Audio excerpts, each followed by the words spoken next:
श्री शिवाय नमस्तुभ्यं हर हर महादेव. नमस्कार मैत्रिणींनो, बघा आज मी तुम्हाला फक्त एक माहिती सांगणार आहे. तुमच्या घरातील पूजा देव स्वीकारत का नाही, तुम्ही जी काही पूजा करत आहात, जी काही सेवा करत आहात, त्याच्यावर देव प्रसन्न होतात की नाही. आणि यामध्ये सर्वात महत्त्वाची गोष्ट म्हणजे आपण देवासमोर नैवेद्य ठेवत असतो.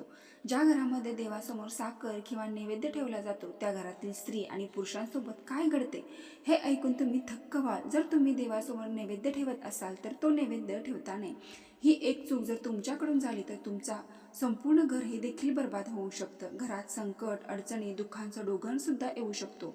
आणि म्हणूनच बऱ्याच वेळा आपण म्हणत असतो की मी देवांची पूजा करतो, सेवा करतो, उपासना करतो, तरीही देव माझ्यावरती प्रसन्न होत नाही. तर आपल्या हातून अशा काही छोट्या मोठ्या चुका आहेत तर त्या होत असतात आणि म्हणून देवी देवतांचा आशीर्वाद हा आपल्याला प्राप्त होत नाही. आणि म्हणून मी तुम्हाला हा असा एक माहितीपूर्ण व्हिडिओ शेअर केलेला आहे. तर खाली त्रिकोण दिलेला आहे आणि त्या त्रिकोणवरती क्लिक करा म्हणजे तुम्हाला संपूर्ण माहिती मिळेल.